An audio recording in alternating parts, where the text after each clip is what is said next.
Assalamualaikum warahmatullahi wabarakatuh. Kami dari kelompok 6 Akuntansi Angkatan 2017 akan sedikit memaparkan mengenai kasus penggelapan pajak di PT IM3. Nama saya Mila Gustiani, NPM 139. Pemeriksaan pajak merupakan serangkaian kegiatan menghimpun serta mengolah data, keterangan, dan bukti yang dilaksanakan secara objektif dan profesional, yang berdasarkan pada standar pemeriksaan untuk menguji kepatuhan pemenuhan kewajiban perpajakan, atau bertujuan untuk melaksanakan ketentuan perundang-undangan. Pelaksanaan pemeriksaan dalam rangka menguji pemenuhan kewajiban perpajakan, wajib pajak dilakukan dengan menelusuri kebenaran surat pemberitahuan, pembukuan atau pencatatan, dan pemenuhan kewajiban perpajakan lainnya, dibandingkan dengan keadaan sesungguhnya atau kegiatan usaha sebenarnya yang dilakukan oleh wajib pajak. Pemeriksaan pajak merupakan bagian yang tak terpisahkan dengan self-assessment yang dianut dalam sistem perpajakan di Indonesia. Pemeriksaan pajak dilakukan dalam rangka pengawasan atau kontrol kepatuhan pemenuhan kewajiban perpajakan. Tanpa pengawasan, wajib pajak dalam melaksanakan kewajiban perpajakannya cenderung menghindari bayar pajak. Bahkan, banyak juga wajib pajak yang menghindari bayar pajak dengan cara yang tidak benar, seperti menurunkan penghasilan atau menambahkan biaya yang pada akhirnya menghilangkan keuntungan fiskal atau meminimalkan penghasilan kena pajak. Fungsi pemeriksaan pajak adalah mendorong wajib pajak melaporkan kegiatan usahanya dengan benar. Benar apabila wajib pajak melaporkan kegiatan usahanya, penghasilannya, hartanya, dan hutangnya sesuai keadaan yang sebenarnya. Tidak ada yang ditutupi, tidak ada yang disembunyikan, dan bersifat terbuka. Benar apabila wajib pajak telah menghitung pajak terutang sesuai dengan peraturan perundang-undangan perpajakan yang berlaku. Benar apabila wajib pajak menyetor pajak-pajak ke kas negara yang telah dipungut atau dipotong dari pihak lain. Karena bagaimanapun masih banyak wajib pajak yang nakal yang berusaha untuk melakukan penghindaran pembayaran pajak ataupun mengurangi besaran pembayaran pajak dengan melakukan tindakan kecurangan dengan cara merekayasa pelaporan pajak seperti yang dilakukan oleh PT IM3.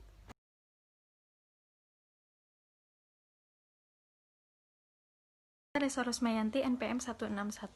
IM3 merupakan salah satu merek jual sebuah perusahaan penyedia jasa dan jaringan telekomunikasi di Indonesia, yaitu PT Indosat Tbk. Perusahaan ini menawarkan saluran komunikasi untuk pengguna telepon genggam dengan pilihan prabayar dan pasca bayar.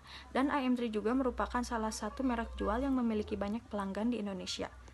Berikut adalah kronologis kasus penggelapan pajak yang dilakukan oleh IM3.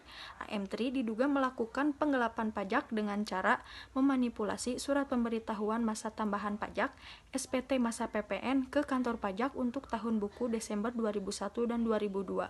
Akibatnya, IM3 berhasil melakukan penggelapan uang negara sebesar Rp 174 miliar. Jika pajak masukan lebih besar dari pajak keluaran, maka dapat dilakukan restitusi atau ditarik kembali. Oleh karena itu, IM3 melakukan restitusi sebesar Rp 65,7 miliar. 750 penanam modal asing terindikasi tidak membayar pajak dengan cara melaporkan rugi secara 5 tahun terakhir. Dalam kasus ini, pihak manajemen berkonspirasi dengan pejabat tinggi negara dan otoritas untuk melakukan penipuan akuntansi. Di kasus tahun 2001, tercatat 2 nama direksi yang tersangkut kasus tersebut, yaitu Husnul Husaimi dan Komalaningsih selaku Direktur Keuangan. Sedangkan di kasus tahun 2002, tercatat 3 nama, yaitu Yudi Rulanto S., Fazri Sentosa, dan Andang Handar. Sebelumnya perkenalkan, nama saya Jeswadi, NPM 205, tahun angkatan 2017. Di sini saya akan memberikan beberapa fakta tentang adanya kasus penggelapan pajak di PT IM3. Ketua Dijen Pajak Pajangkung telah menerima informasi tentang adanya kasus penggelapan pajak di PT IM3. Informasi ini didapatkan dari Ketua Komisi 6 DPR, Pak M. Rosyid. Beliau mengatakan bahwa anggotanya telah menerima laporan adanya informasi tentang penggelapan pajak pertambahan nilai atau PPN senilai 175 miliar. Dengan informasi tersebut, Pajangkung telah memberitahukan akan mengusut tuntas tentang adanya penggelapan pajak oleh wajib pajak. Walaupun adanya bantahan dari Direktur PT M3, menurut Pak Jangkung tidak akan membuat permasalahan akan menjadi selesai. Maka dari itu pengusutan tentang penggelapan pajak harus diusut tuntas. Dan hal ini pun didasari tentang Undang-Undang Nomor 16 Tahun 2000 tentang ketentuan dan tata cara pajak. Maka dari itu setiap penyimpangan atau penggelapan pajak harus diusut tuntas dan Fakta mengenai kasus penggelapan pajak yang dilakukan oleh PT IM3 berikutnya. Menurut Jangkung, proses pengusutan kasus tersebut saat ini sudah dilimpahkan ke Kantor Wilayah 7 Direktorat Jenderal Pajak. Hal ini dikarenakan kantor pusat PT IM3 berada di wilayah kerja Kantor Wilayah 7. Wakil Ketua Komisi 4 DPR RI, M. Rosyidi Hidayat, mengungkapkan kecurigaan adanya dugaan korupsi pajak atau penggelapan pajak yang dilakukan oleh PT Indosat Multimedia atau PT IM3. Rosyid mengungkapkan PT IM3 melakukan penggelapan pajak dengan cara memanipulasi surat pemberitahuan masa pajak penambahan nilai atau SPT masa PPN ke kantor pajak untuk tahun buku Desember 2001 dan Desember 2002. Untuk SPT masa PPN 2001 yang dilaporkan ke kantor pajak pada bulan Februari tahun 2002, dilaporkan bahwa total pajak keluaran tahun 2001 sebesar Rp846,43 juta, sedangkan total pajak masukan sebesar Rp66,62 miliar, sehingga terdapat selisih pajak keluaran dengan pajak masukan sebesar Rp65,77 miliar. Sesuai aturan yang berlaku, apabila pajak masukan lebih besar dari pajak keluaran, maka selisihnya tersebut dapat direstitusi atau ditarik kembali oleh wajib pajak. Oleh karena itu, PT IM3 melakukan restitusi sebesar Rp65,7 miliar. Fakta selanjutnya, menurut Rosyid, selintas memang tidak terjadi kejanggalan dari hal tersebut. Namun, apabila lampiran pajak masukan tersebut dicermati, PT IM3 melaporkan adanya pajak masukan ke PT Indosat sebesar Rp66,62 miliar. Namun, setelah dilakukan pemeriksaan ulang, dalam SPT masa PPN PT Indosat, ternyata tidak ditemukan angka pajak masukan yang telah diklaim oleh PT IM3. Padahal, seharusnya angka pajak masukan PT IM3 tersebut muncul pada laporan pajak keluaran PT Indosat untuk tahun buku yang sama. Bahkan PT Indosat hanya melaporkan pajak keluaran sebesar Rp19,41 miliar, yang sebagian besar berasal dari transaksi dengan PT Telkom, bukan dengan PT IM3. Berdasarkan hasil pemeriksaan tersebut, dapat diketahui bahwa terdapat perbedaan antara laporan pajak masukan yang dilaporkan oleh PT IM3 dengan laporan pajak keluaran yang dilaporkan oleh PT Indosat. Hal ini menjadi dugaan kuat bahwa PT IM3 telah melakukan manipulasi laporan pajak. Hal serupa juga dilakukan pada tahun 2002, bahkan nilainya lebih besar.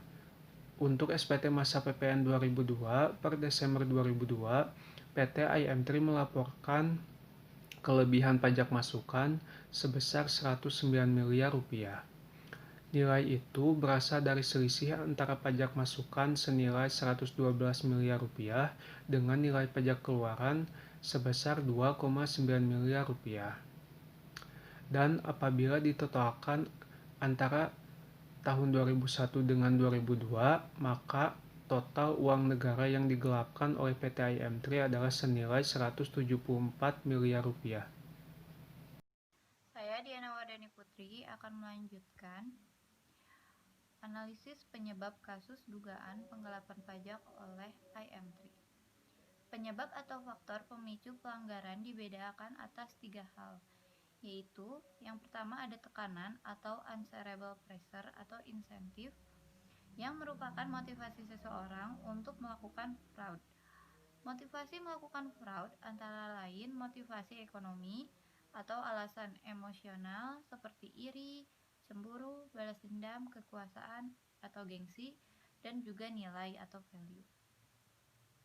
Yang kedua, adanya kesempatan atau peluang atau biasa disebut juga perceived opportunity, yaitu kondisi atau situasi yang memungkinkan seseorang melakukan atau menutupi tindakan tidak jujur.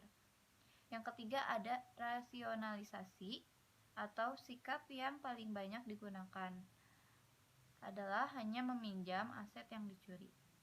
Dalam kasus penggelapan pajak oleh IM3 dapat disebabkan oleh beberapa hal, antara lain: A.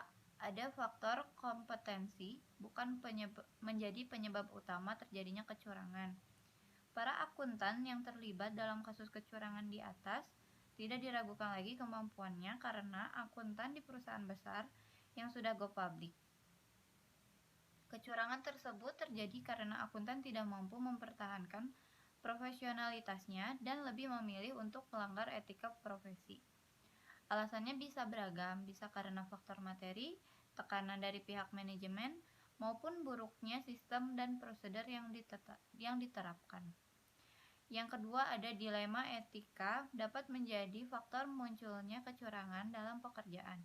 Dilema etika yang dialami oleh akuntan publik muncul dikarenakan adanya saling ketergantungan antara klien dan KAP. Begitu pula dilema etika yang dihadapi akuntan internal perusahaan. Solusi kasus dugaan penggelapan pajak oleh IM3. Dalam kasus IM3 tersebut dijelaskan bahwa IM3 diduga melakukan penggelapan pajak dengan cara memanipulasi surat pemberitahuan masa pajak pertambahan nilai atau SPT masa PPN, dan manajemen juga melakukan konspirasi dengan auditor dari kantor akuntan publik dalam melakukan manipulasi laba yang menguntungkan dirinya dan korporasi. Jika memang terbukti melakukan hal tersebut, jelas IM3 telah melanggar prinsip-prinsip good corporate governance atau suatu komitmen, aturan main, serta praktik penyelenggaraan bisnis secara sehat dan beretika yang terdiri dari transparansi, akuntabilitas, responsibilitas, independensi, dan kesetaraan. IM3 melanggar diantaranya prinsip transparansi, yang mana terdapat kewajiban bagi para pengelola untuk menjalankan prinsip keterbukaan dalam proses keputusan dan penyampaian informasi secara lengkap, benar, dan tepat waktu kepada semua pemangku kepentingan. Dalam kasus ini, PT Indosat Multimedia atau IM3 dinilai tidak menyediakan informasi yang material dan juga relevan. Selain itu, perusahaan tidak mengungkapkan informasi secara lengkap dan benar dalam kasus ini, yaitu pihak manajemen perusahaan melakukan manipulasi akuntansi dan melakukan manipulasi laba yang menguntungkan dirinya dan korporasi, sehingga berdampak merugikan banyak pihak dan pemerintah.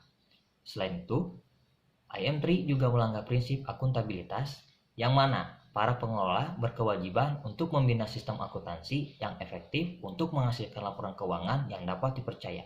Dalam kasus ini, PT Indosat Multimedia atau IM3 tidak dapat mempertanggungjawabkan kinerjanya secara transparan dan wajar. Pihak manajemen perusahaan melakukan manipulasi laba dan melakukan penggelapan pajak dengan cara memanipulasi surat pemberitahuan masa pajak pertambahan nilai atau SPT mata PPN ke kantor pajak. PT Indosat Multimedia atau IM3 tidak memperdulikan kepentingan pemegang saham dan pemangku kepentingan lain, sehingga tidak terciptanya kinerja yang berkesinambungan dalam perusahaan. Terkait dengan masalah pihak manajemen berkonspirasi dengan para pejabat tinggi negara dan otoritas terkait dalam melakukan penipuan akuntansi, satu lagi prinsip good corporate governance yang dilanggar yaitu prinsip kemandirian. Keadaan di mana para pengelola dalam mengambil suatu keputusan bersifat profesional, mandiri, bebas dari konflik kepentingan dan bebas dari tekanan atau pengaruh dari manapun yang bertentangan dengan perundang-undangan yang berlaku dan prinsip pengelolaan yang sehat. Dalam hal ini, PT Indosat Multimedia atau IM3 tidak dikelola secara independen, terpengaruh atas suatu kepentingan tertentu, dan memiliki perbedaan kepentingan sehingga dapat terlihat adanya kinerja buruk dari perusahaan yang merugikan para penanam modal dan pemerintah. Dan berbicara tentang prinsip terakhir yang dilanggar adalah prinsip responsibility atau pertanggungjawaban. Tanggung jawab ini mempunyai 5 dimensi, yaitu dimensi ekonomi, hukum, moral, sosial, dan spiritual. PT Indosat Multimedia atau IM3 tidak mematuhi peraturan perundang-undangan dalam hal melakukan manipulasi laba dan penggelapan pajak yang dilakukan oleh pihak manajemen yang bekerjasama dengan para pejabat tinggi, otoritas terkait, dan auditor dari akuntan publik. Solusi yang diterapkan pada kasus penggelapan pajak oleh IM3 antara lain: 1. Solusi bagi pelaku. Yang pertama, para pelaku bisnis dan pihak yang terkait mampu mengendalikan diri mereka masing-masing untuk tidak memperoleh keuntungan secara ilegal. Yang kedua, seharusnya akuntan internal perusahaan maupun akuntan publik tetap bersikap objektif dan independen, serta tidak terpengaruh oleh manajemen. Akuntan internal sebaiknya bertanggung jawab secara langsung kepada pemilik dan bukan pada manajemen perusahaan, karena hal ini dapat mengurangi tekanan yang dihadapi oleh akuntan internal. Yang ketiga, pengembangan tanggung jawab sosial.